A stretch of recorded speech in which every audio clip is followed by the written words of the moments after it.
Welcome to the Royal Institution and to the opening event of the 160th series of Christmas lectures, which we are happy to present this year in association with Shell in the United Kingdom. The Christmas lectures occupy a special place in our hearts. First, because we invite famous scientists to describe in an entertaining manner and with the aid of numerous exciting experiments the impact of scientific advance on our cultural and everyday lives. Second, we like to inspire young people by bringing them to this unique place, the most famous theater of science in the world. At this spot, some of the greatest scientists of all time have presented their work to the world. One of them, who lived here and worked here for 50 years, started the Christmas lectures, Michael Faraday. He discovered how to make electricity, and he described it on numerous occasions in the Christmas lectures. His favorite series of Christmas lectures, however, was that devoted to the science of a candle. And to this day, in Japan, this is a bestseller amongst young people. The Science of a Candle, the Royal Institution Christmas Lectures for 1860. Now today, we're going to be introduced into the wondrous world of music by my colleague, Professor Charles Taylor, a distinguished physicist and crystallographer, former head of the Department of Physics in the University College Cardiff, and acknowledged as one of the world's foremost experts on the science of music. Incidentally, he plays more than 20 instruments. Boys and girls, young and old, I give you Charles Taylor.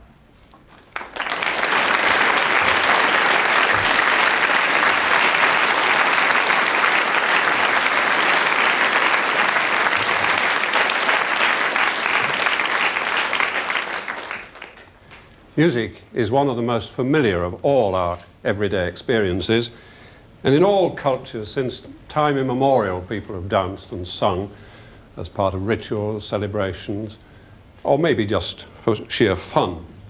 It's interesting that a great many scientists have a great love of music, and some of them indeed are very good performers.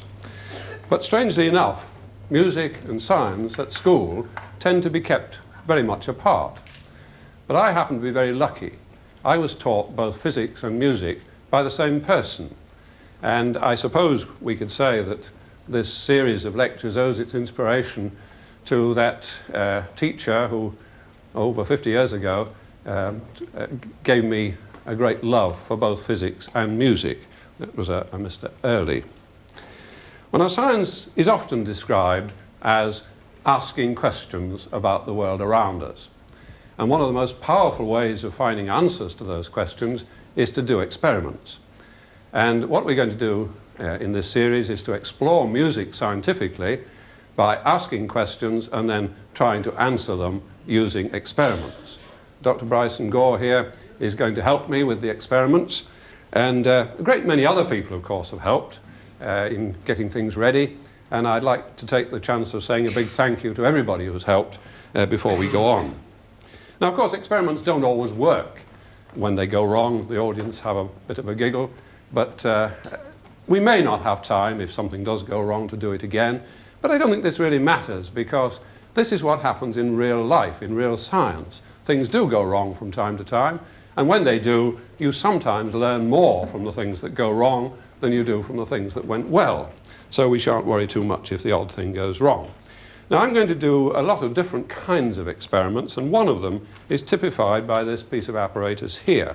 This is what one might call an old faithful. The experiment that I'm going to do with this was first done in 1705. So it's a very old one. It was done by a man called Francis Hawksby, who quite a lot of people think was the first and one of the great lecture demonstrators. And he did the experiment before the Royal Society. We have a clockwork mechanism that will ring the bell, but we've pumped out all the air from this bell jar, and so when I start it running, you won't be able to hear it. You can see the hammer hitting the bell. It's got a life of its own, this plunger. I've got to hold on to it. But you can see it striking the bell, but because there's no air inside, you can't hear it. Now I'm going to let the air in. And as we let the air in,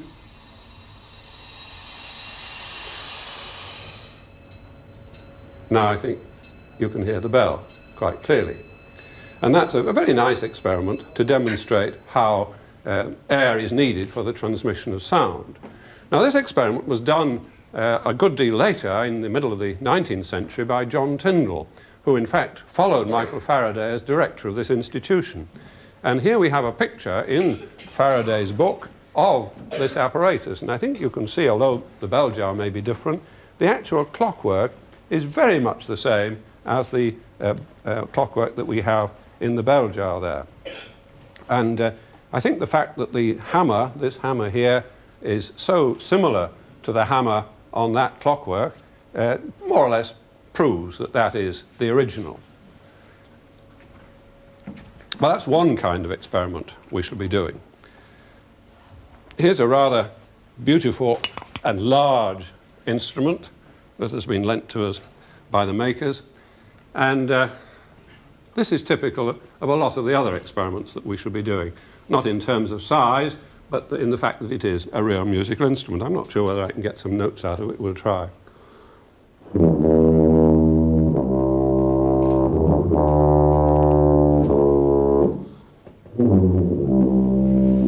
Of course, this instrument doesn't really play tunes very often, although there are some examples. The sort of thing it usually does is like that for thousands of times. And the biggest, I think one of the biggest things that the people who play that kind of instrument have to do is to learn to count. I'm not suggesting that that's all they should do. They're very skillful, but it is terribly important not to lose count. Well, the third kind of instrument that we're going to look at is something that's typified by this piano over here. It looks like an ordinary piano, and indeed in many ways it is an ordinary piano. It has strings and it has a sounding board and hammers and so on and so forth. But there's something rather special about it, and that is that if I use my electronic control to start things going, we shall find, I think, in a moment that something will happen, and hopefully we shall hear some sound.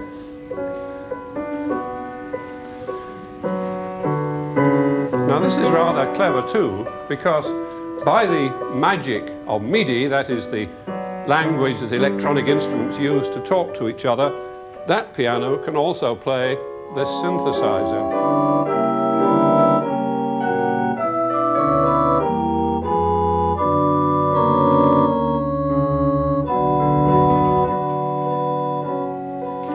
It's very clever to play the synthesizer, but on the whole, I like the piano on its own. And of course, if we really want to, it's, I suppose, sacrilege really, but I'm going to stop it because I need to carry on. That was very kindly played for us a few days ago and recorded on that piano by the director's daughter, Naomi. Well now, we've got to the point where we can start thinking about this very important question, what is music? Music is obviously sound. Sound is something that you hear, and so obviously we need to think just a little bit about the human ear. This is a 4 times life-size model, but of course the big advantage of it over an ordinary human ear is that I can take it apart. And if we think for a moment about sound, we're really concerned with changing the pressure in the air, or changing the squash, if you like, in the air. And this is the first bit that matters. This is the eardrum. Very, very delicate membrane here. And that responds to the changes in the pressure in the air. And the changes in pressure are transmitted via the little bones there and into this complicated arrangement, and eventually ends up in this little thing, which is the cochlea. It's like a snail shell. And then from there, electrical signals, nerve impulses travel up the auditory nerve up to the brain. When I said we were concerned with changes of pressure, one of the changes of pressure that we use a lot is blowing up balloons. I wonder if somebody would like to come and help me blowing up. Would you like to come, since you're near to the front? What's your name? Cheryl. Cheryl, right. Would you like to just pump the balloon up? You know how to do it, don't you? Right, I'll hold it because we don't want it to disappear into the crowd. Keep pumping hard. That's it, jolly good. Keep going. Keep going. Bit more. That's it, jolly good. Splendid. That'll do fine. Fine, thank you very much indeed. You've earned your tea now. Now, if I take this little balloon and just alter the pressure in it like that, you can't hear anything, can you? The reason is, of course, that I'm doing it rather slowly. But if I do something rather cruel, like that, we get a very sudden change in the pressure of the air, and of course then we hear it. And so the first lesson we've learned is that it's not just a question of change of pressure, it's a case of sudden change of pressure that helps us to hear things. Well now, what I'm doing at the moment with my voice is changing the pressure of the air just outside my mouth by perhaps 1 or 2 parts in a million. And if I use this balloon and this blunt pencil and just put the pencil on the edge of the balloon like that, and I just move the pencil forward 1 millimeter, I am changing the pressure of the air in the balloon by 1 or 2 parts in a million. And that's exactly what I'm doing with my voice at the moment. And it's only because we have this marvelous measuring system, pressure measuring system, and the marvelous brain up here that interprets the signals that is enough to produce sound. And of course the brain is doing more than just detecting the pressure changes, it's interpreting them. And I suppose the magic word is perceive, perception. And all sorts of remarkable things go on up there that we shall talk about from time to time. Well now, the one thing I haven't told you is how the sound gets from me to you. I would imagine that most of you know that it travels as a wave. But we need to just ask 1 or 2 questions about a wave. I wonder if somebody perhaps from here would like to help me with this little experiment. Anybody? Would you like to come? Good, splendid. There's a little light here, and if you like to just press that piece of copper, I think the light will come on. Okay, can you see that? Right, now would you like to move over to that end? And now what we're going to do in a minute is we're going to switch it on without going to this end. And I'm sure you can guess what we're going to do. I'm just going to ask you, that's right, if you would just set it going. And there we have the light on. And what we've done is produce a wave. Thank you very much indeed, that's fine. What we've done is to produce a wave. Our friend here didn't move along and switch it on. He sent a wave along, and the wave did the work. And so energy is carried along in a wave. Later on in the series, we shall be talking about the way air in pipes behaves.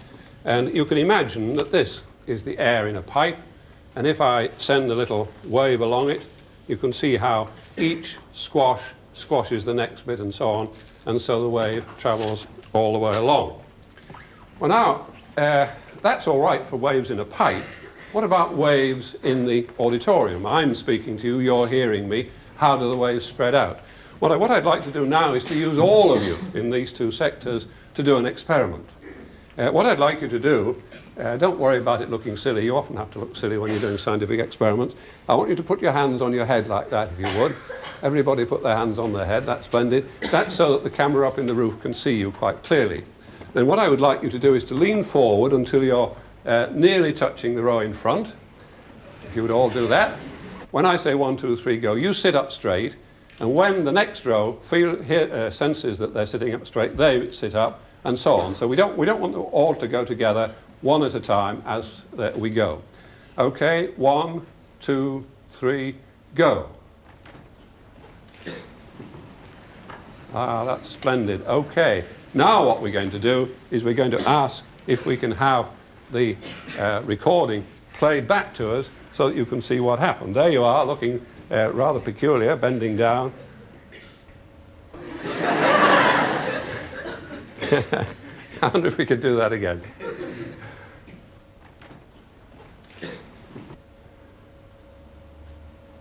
I think that's rather splendid, isn't it, the way the wave spread out.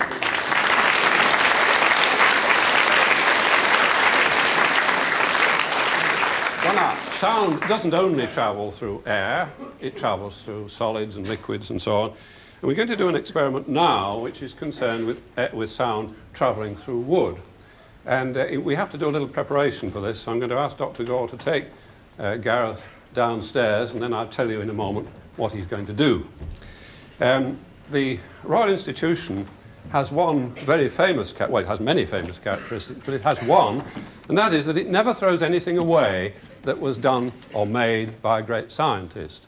And one of the things that John Tyndall, who I mentioned a little while ago, did was to make a hole in the floor. And in fact, this is the very hole that Tyndall made. And I'm going to uncover it.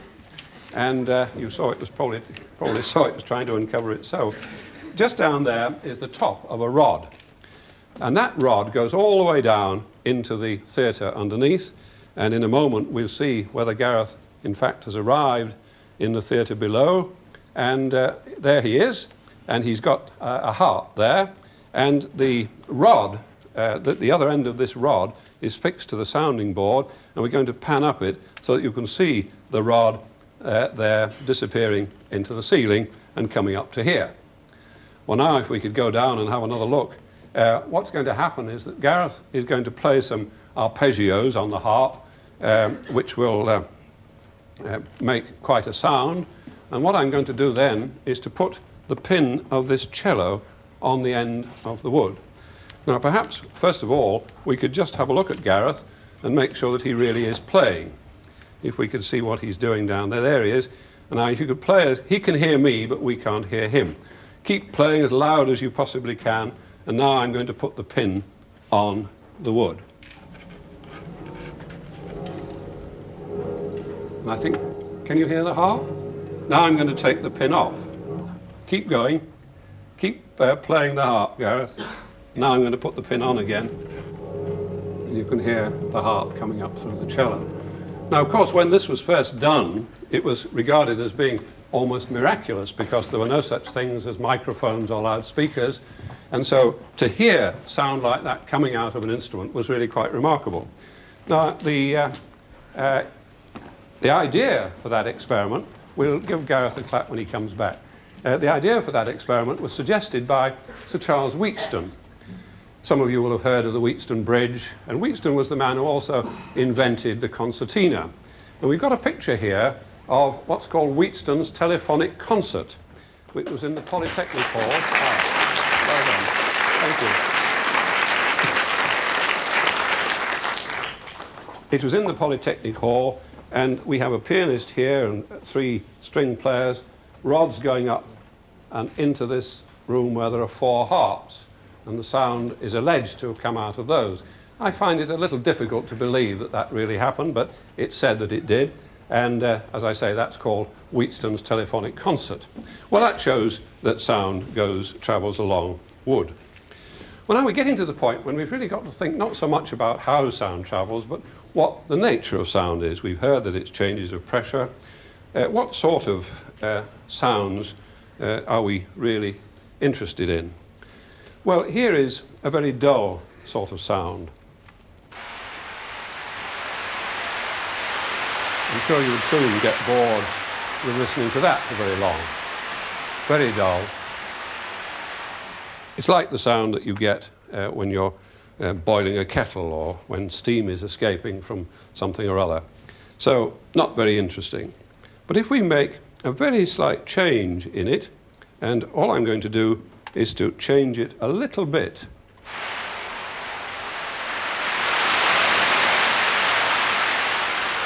And I think you could almost imagine that you were at the seaside, couldn't you? It's beginning to sound just a little bit like waves breaking on the beach. But just listen to this. We've only got to add a little bit of seagull, and immediately I'm sure you're quite certain that you're at the seaside. Well, that's one of the very powerful things that music does. It sets a mood, it transports you into another area, it stimulates your imagination. Those are the sort of things it does. Well, now I've got another sound which is equally boring, but nevertheless an interesting one scientifically, and that's the thing that you'll hear in a moment. Just a completely steady whistle. Again, not terribly interesting, because if you listen to it for very long, you get bored. Not only that, your brains will begin to shut off. And in fact, if you were put in a closed room, a dead room, and your head was held so that you couldn't move and nobody else moved, you would in fact cease to hear it after a very short time. Because as we shall see later on, our brains are only really interested in things that change. They're not interested in things that have been there for a long time. The brain soon gets fed up. But if we change that sound just a little bit more, we immediately get a signal which I'm sure you all recognize. I'm not going to delve into the depths of what exactly it means, but nevertheless, you've got the idea. Just changing that sound a very little bit immediately gives us a signal. Well, now, I'm now going to use a microphone to have a look at some sounds. See if we can use a microphone as a pressure gauge instead of the ear, and I'm going to put them onto the oscilloscope, and I think in a moment we shall probably see the oscilloscope on the screen. And I think you can probably already see a little spot of light that is dancing up and down. What it's doing is it's measuring the pressure changes in my voice. When the pressure goes up, up goes the spot. When the pressure goes down, down goes the spot. And if I click my fingers, we can probably see the spot jumping. We can see that when the spot comes back. You can see it jumping quite easily. Well, now that's a bit difficult to disentangle. So what I'm going to do now is I'm going to still use the oscilloscope, but I'm going to make the spot travel across the screen more rapidly. And I think then, instead of just seeing the spot dancing up and down, we can see a sort of graph of the kind of changes that I'm making. And I'm sure you can see already that the changes are very rapid, very complicated, and it's surprising that our brains can interpret what's going on the screen, and you're able to understand, I hope, what I'm saying. Well, now at this point, we're going to elaborate that, the point about the brain understanding things, by calling for some volunteers to help. I'd like you got your hand up first, would you like? I want 2 boys and 2 girls, in fact. Would you like to come out?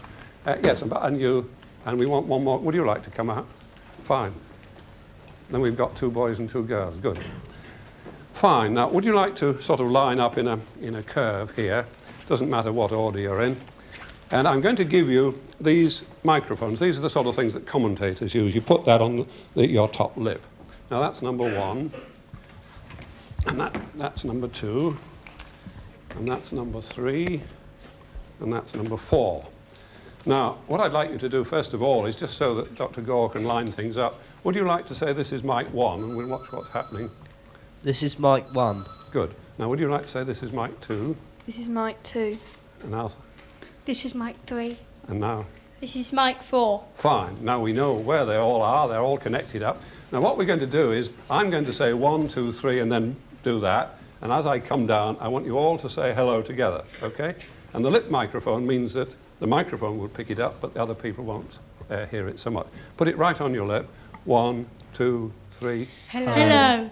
Good. Well, that's splendid. Now, if you like to look at the screen, do you see how very, very different all those 4 patterns are? I think perhaps we could put the microphones down on the bench, and then I'll go and talk about what we've got. Thank you very much indeed for helping like that.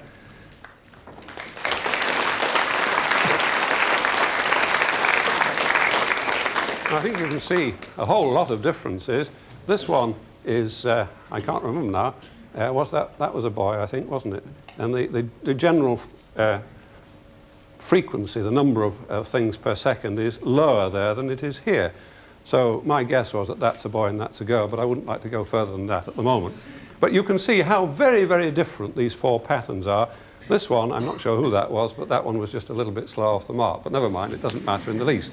The important thing about all that is that there we have several patterns, all of which were representing the same words and are all different. And yet your brains are telling you that all those 4 people were saying exactly the same thing. And it is really almost miraculous that our brains can see or hear 4 different patterns and end up in realizing that you are all saying the same thing. In fact, it's very difficult for a computer to do that. It's easy enough to make a computer speak. Some of you have probably got computers that can talk. But to get a computer that can understand what everybody says and to understand any word is really very difficult. But the human brain does it very easily. Well, now, I know it's not the end of the lecture, but I wonder if you would like to give me a big round of applause, and we'll put the microphone onto the oscilloscope again. If you could just give me a big round of applause. Okay. Fine. Thank you very much. Well, that's a series of, you could imagine it's a whole series of clicks, like when I was clicking my finger, but large numbers of them entirely randomly arranged. Now, if instead of having them randomly arranged, we had them much more regularly arranged, there's a lot of clicks going on. I think I'd better slow that down just a little bit. And you can probably see on the oscilloscope now that there are a series of clicks there, a bit like the sort of machine you have in a hospital with somebody's heartbeat, very fast heartbeat, but never mind. We're going to make it even faster now. It's still clicking, but when we get fairly well up, somewhere about there, it's beginning to sound a bit musical, isn't it? And it's difficult to count the pulses. I'll just turn this up a little bit and you can see that there still are pulses there. Now, we have a machine here that can indicate the number per second. You can probably see it now. There are 58 clicks every second. And if I now turn it up higher still, there are now 95 every second. And if we go right to the top, we've got 239 clicks every second. And it's definitely got a musical pitch, but it's a very dull sort of sound, isn't it? Not a very nice sound at all. Well, we'll come back to that in a moment. We started to increase the frequency, the number of clicks every second. Incidentally, scientists talk about the frequency in hertz, and a hertz is just one something or other, one click or one wave per second.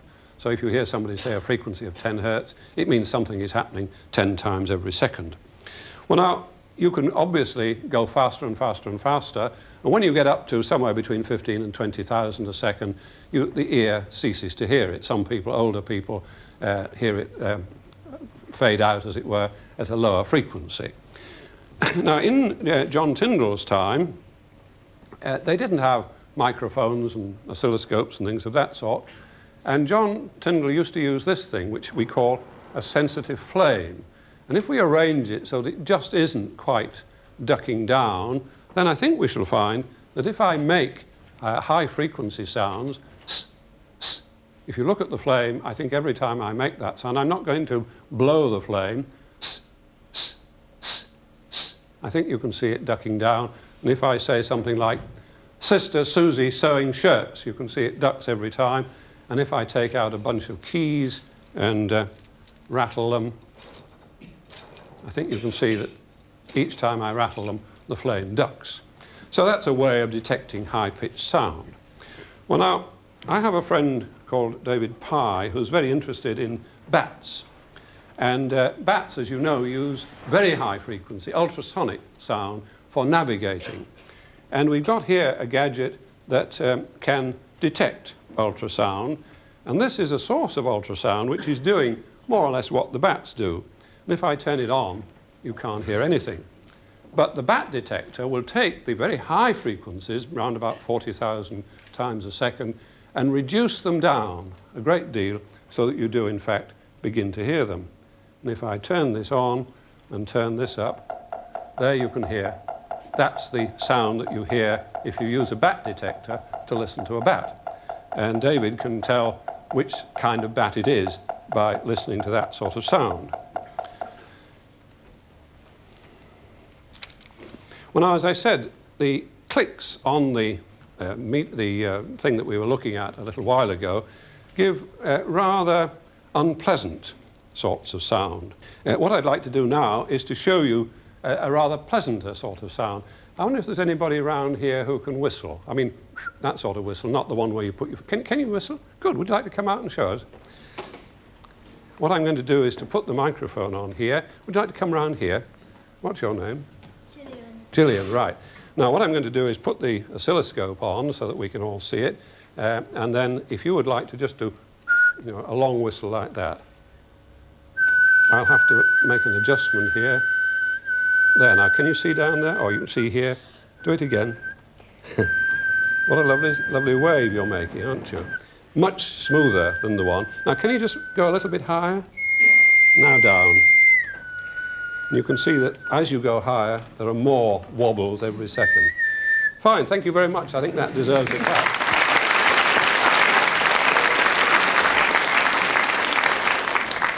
Well, now we've already reached the point at which we can begin to think about how to make a musical instrument. I'm going to use this synthesizer again. This time I'm going to use it to produce a very simple sort of sound. And if we could have a look at it on the oscilloscope, I think we shall find that it's one of those smooth waves, rather like Gillian was doing, perhaps a little bit steadier because this is electronic. And in fact, for that reason, it may sound a little duller than Gillian's. But of course, if we change the frequency, that's twice the frequency, we can begin to play tunes. So we might do something like this.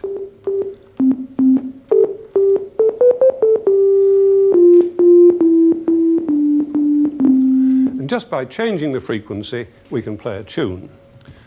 Well, that leads us to a very, very simple kind of musical instrument, which just consists of some blocks of wood. If we look at this set of blocks of wood, I think you can probably see that they're all the same length, they're all the same width, but they vary in thickness. At this end, they're quite thin, and at that end, they're quite thick.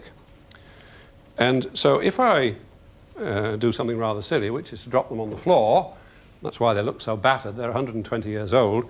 If I drop them on the floor, one end will go down, hit the floor, bend, and then because the wood is springy, it will spring back and back again. And so it will make changes in the air pressure, which are rather like the changes that Gillian was making when she was whistling. And so we should get a sound, nothing like as beautiful as the whistle, but I think you'll be able to tell that it is a musical sound. And as we go to thicker blocks, because they're harder to bend, we shall find that we get them springing back quicker, and so we get a higher frequency. So now I'm going to drop them on the floor.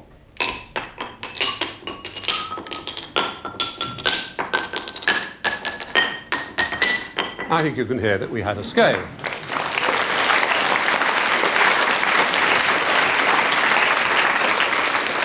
Well, of course, that's a very inconvenient instrument because we end up with all the blocks on the floor and you can't play it again. But nevertheless, here's another version of the same instrument which is designed not to play a scale, but to play a little tune, and we'll try it and hope you recognize it.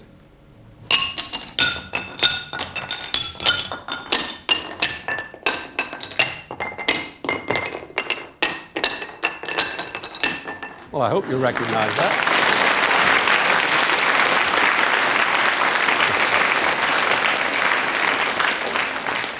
Now, of course, as I said, that's a very inconvenient instrument, and what you really do is you lay them all out as a xylophone, and then you hit them, and you can do all sorts of things. This has got tubes underneath, which we'll be talking about in another lecture.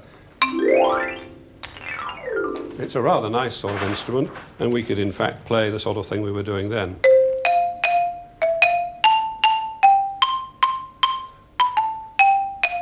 Rather more musical when it's on the tubes, but the same principle. So there we have a representative of the simplest family of musical instruments, the ones where you have a separate gadget to produce each note. The piano is not one instrument, it's 88 separate instruments, and the harp. They're all in that sort of category. Well, now I'd like to go back to the bat detector for a moment, and what I'm going to do is to change it very slightly so that instead of being a bat detector, it's a detector for other sorts of sounds. And whereas when we were using the bat detector, we heard the sound all the time as the blips were going, this records a bit and then plays it back. Now, you've heard it said that you can hear a pin drop when it's very quiet. I don't know whether you know that the pin produces ultrasonic vibrations. This is going to not only slow them down, but it's going to record them and then play them back a little while later. That was the pin. Now, what I will do is I'll drop a handful of pins.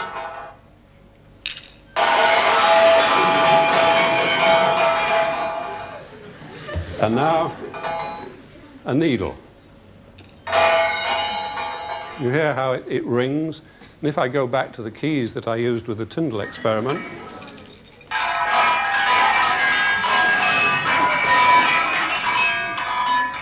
so all sorts of things produce musical sounds, but they're not always in the range that we can hear. Sometimes we have to go higher. Well, now in the same category as those, there are a number of instruments that are useful. This comes from West Africa, from Nigeria, in fact. It's called a sansa, or a thumb piano.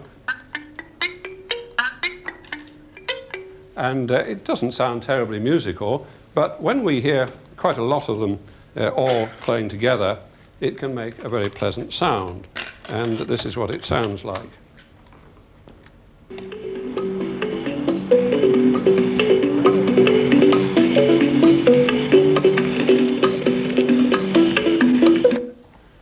Here's another instrument which comes from Southeast Asia. It's called an angklung, and it consists really of a lot of separate instruments, each of which plays a separate note. That's a different pitch. It's got two vibrators here which are made of bamboo, and in an angklung orchestra you have maybe 40 or 50 of these people playing, and each one has two of them. It's a bit like handbell ringing, and you shake the appropriate one to give the tune you want. This one is an instrument that was made, I think, in Singapore. It's made for the tourist trade, and it's actually tuned in a European scale, which wouldn't happen, of course, if you were using it in its native area. Well, now, let's see if we can go a little bit further and think about rather more complicated sounds. What I want to do now is to play some recordings to you, and I'm going to play the sounds and let you see the result on the oscilloscope. And the first one, in fact, is an audience coming to a lecture in this theatre.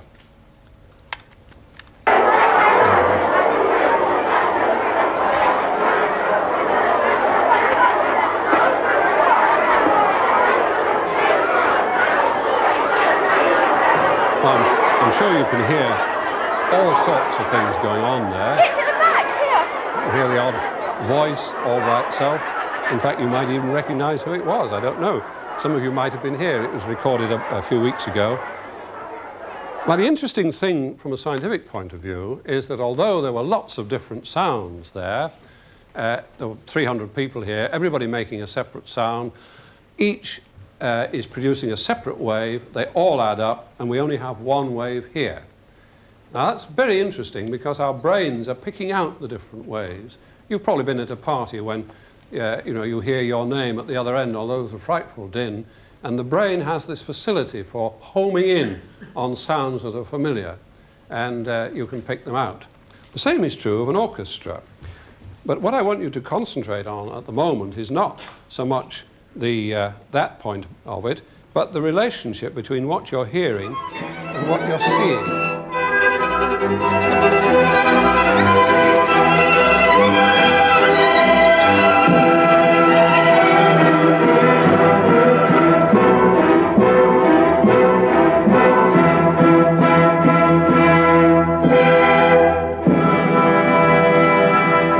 Well, some of you may have recognized that as part of the Mendelssohn Violin Concerto, but that doesn't really matter. What matters is, can you relate what you are hearing to to what you were seeing. Could you, for instance, if I just played a piece to you without you being able to hear it, if you just saw it, could you tell me who the composer was? Could you say, ah, that's Beethoven, or ah, that's Bach? I'm sure you couldn't, could you? Let's just hear another different kind of music just for a moment.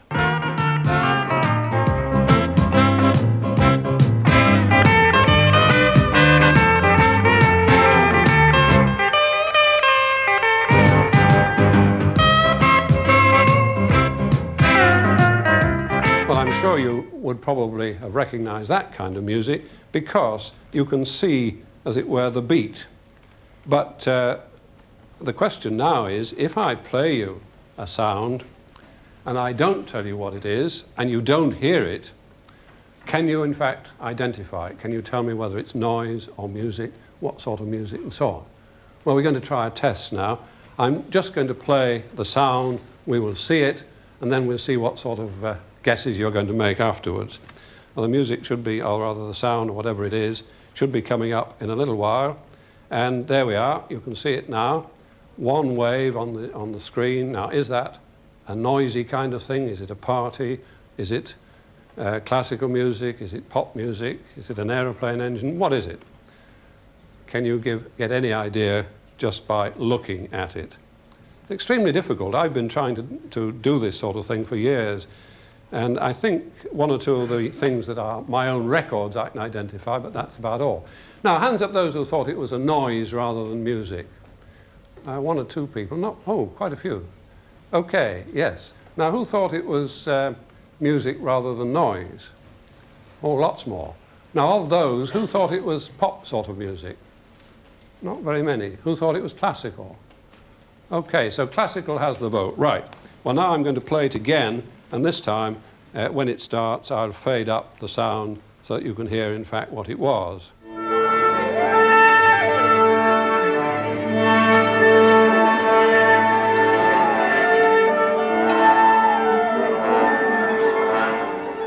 Well, it was, of course, an orchestra tuning up.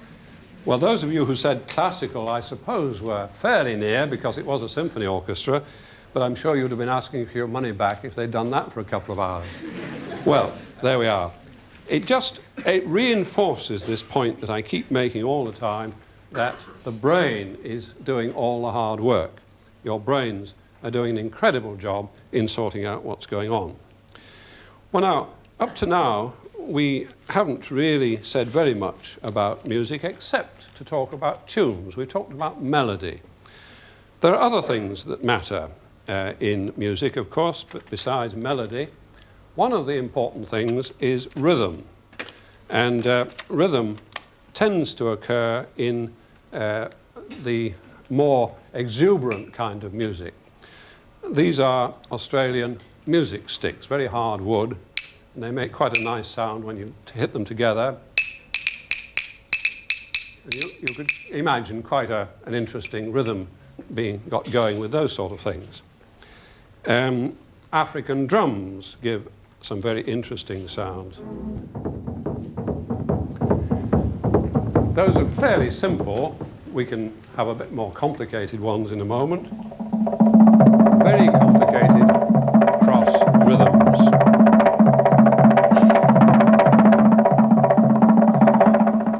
Well, I don't want to dwell on that, but rhythm does play an extremely important part. The other thing that plays an important part, of course, is harmony. And harmony crops up in all sorts of ways. When you're playing more than one note, when you're playing 2 notes or 3 notes, a lot depends on the actual context in which you're operating. I'd like to talk about this book. This is a thing called the Directory of Tunes by Dennis Parsons. It's a marvellous book because it enables you to identify any tune, not by knowing a lot about music, but simply by knowing whether each note in turn goes up or down. And I'm going to use it. It's got about 10,000 classical themes and 6,000 popular ones. And I'm going to use it to try to identify a little bit of a Beethoven symphony. we'll take the Fifth Symphony, because everybody knows that. Da-da-da-da, da-da-da-da. All we need to do is to put a star for the first note, and then if the note is repeated, we put an R. So it's da, da, da, and then it goes down, so I'll put a D. Da, and then it goes up, da, and that's repeated, da, da, da, and then it goes up again. So we've got a series of letters, R's and D's, not very well written because I'm doing it upside down. Then we go over to the book and we find the right page. This is the sort of page where star RRDU comes, star RRDU. Now after that we have RRDU, so we have to look for RRDU, R, and there we are, Beethoven Symphony No. 5 in C minor, first movement, first theme. So it works, and it works 99% of the time. I was going to play you a little bit of another Beethoven symphony, which actually illustrates the point about harmony. It's the part of the Seventh Symphony, and it starts off, one of the movements starts off with a succession of notes which are in fact all the same, but it's a very beautiful piece of music because the harmony changes.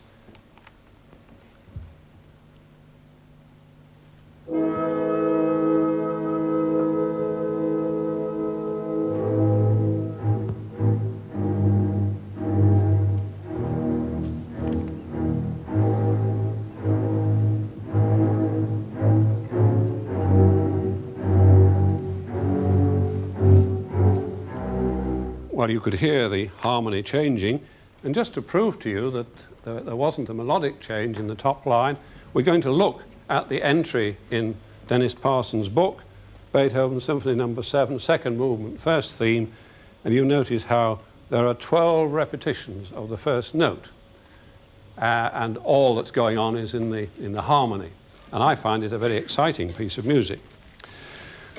Well now, I think somewhere have we got a jury set up? Oh, fine. What I'm going to do now is to play you some pairs of sounds. We're going to do it 4 times, and each time you will hear 2 notes being played together. And I think you've got, what have you got? P and U. Well, P is pleasant and U is unpleasant. So what I'd like you to do is each time is when you've heard the sound, I'd like you to hold up the card, either P if you think it's pleasant and U if you think it's unpleasant. None of them are going to be especially beautiful, but I think some are more pleasant than others. Well, here's the first one coming up. What do you think of that one? Very hesitant. Ah, yes, I thought it was unpleasant. Oh, there's one pleasant. One pleasant. Good, okay. But the majority are obviously unpleasant. Right. Now, let's go on to number 2. What about that one? Oh, lots of U's again. Sorry, we've gone a bit too fast. I thought that was quite pleasant, actually. What do the rest of the audience think? Who thought it was pleasant? Oh, well, not very many. Okay, never mind. We'll try the third one. What about that one? Oh, lots of P's. Good. So you thought that was pleasant. That's interesting. Now, the last one coming up now.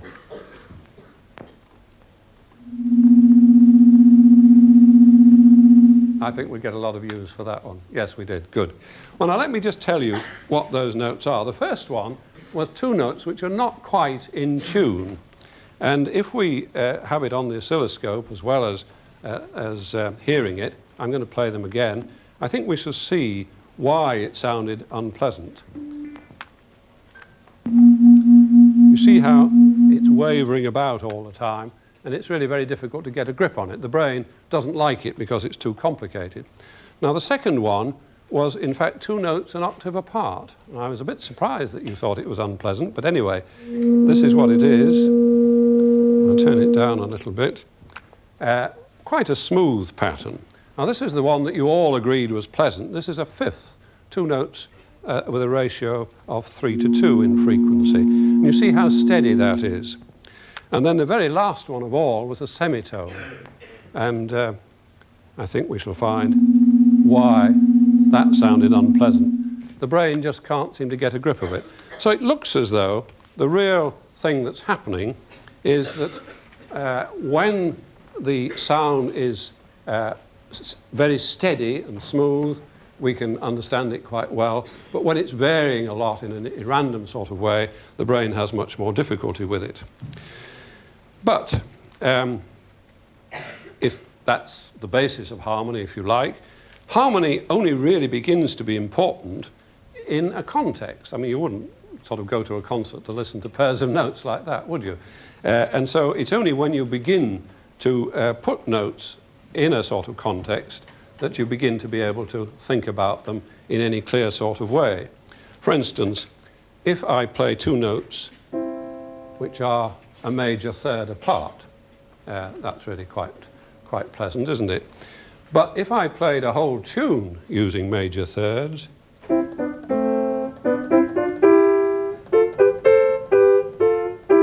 I think you'd soon get very bored, wouldn't you? Because you're wanting to hear some other harmony, something else going on. So that it's not just the thing itself, it's the context in which it's placed. If I go over to my synthesizer again, and this time I'm going to turn it into a church organ. And what I'm going to do is just to play one chord. Do you recognize that chord? Yes, it's the beginning of the wedding march, isn't it?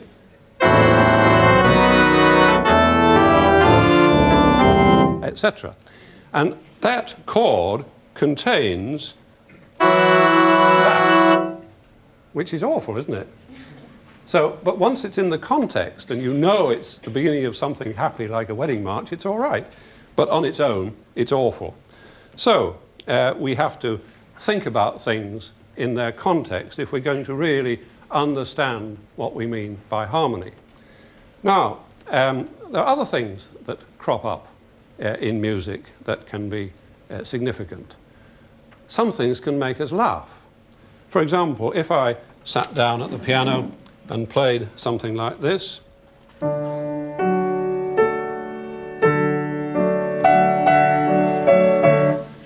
you all start laughing because it's a wrong note. But if I started playing it and went on playing wrong notes, you'd soon walk out, I'm sure. Something that is a little bit unexpected is pleasant, it's helpful. It gives you an interesting jerk. And so things can be humorous. And lots of comedians, in fact, have used that idea. I'm sure you can think of several of them, people like Victor Borge, who've used the idea of funny things happening in music to make a lot of people laugh. Here's another one that I find quite amusing. You may not do, but let's just see how you react to this one.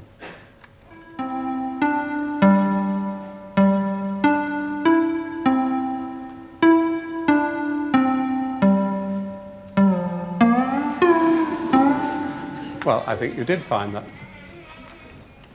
I think you did.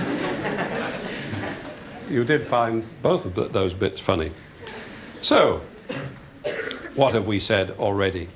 We've said that when we're thinking about music, rhythm is important, melody is important, harmony is important.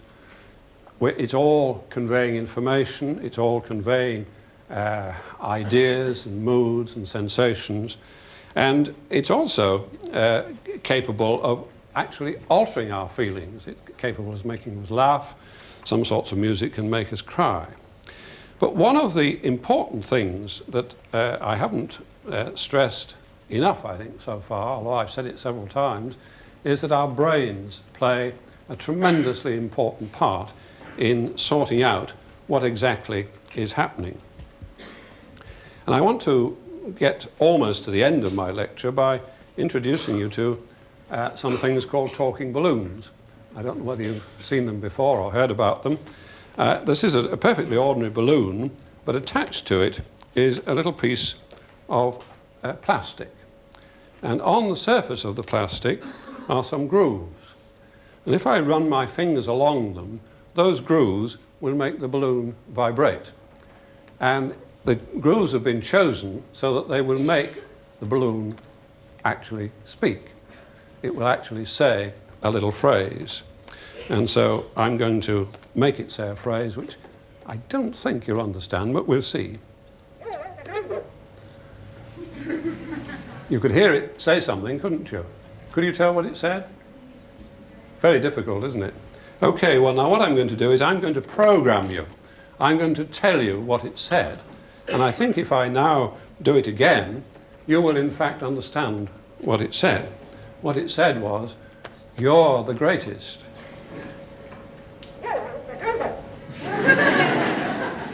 Now you see you're programmed, and if I came back and did this any time in the next 10 days, you would understand it. And so you're a different audience from the one that came in. I hope you don't mind. Here's another one. Let's see if you can understand this one.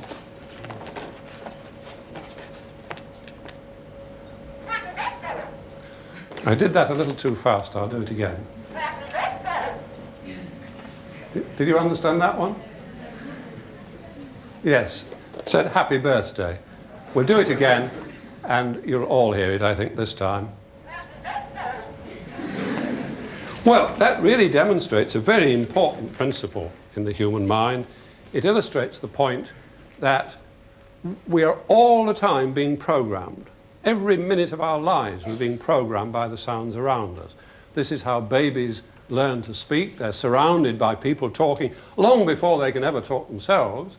And so long before they're producing the sounds, they're being programmed. And this is why a baby will tend to talk with the same accent as the people around it. You could have a baby who was born in one particular culture, but immediately surrounded by people of another, and it will tend to talk like the people surrounding it. And so this is one of the very powerful factors in our brains. And when you're listening to an orchestra, the reason that you can pick out the violin, the oboe, and so on and so forth, we'll be talking more about it later on, but the key thing is that you've been programmed. You've heard what a violin sounds like. You've heard what an oboe sounds like. You've heard what a big tuba sounds like. And so the next time you hear it, even though there may be all sorts of other instruments, you recognize it. Well, that's the end of what we're going to say today. And then in the next time we meet, we're going to be talking about how you convert these horrible sorts of sounds into rather nice instruments.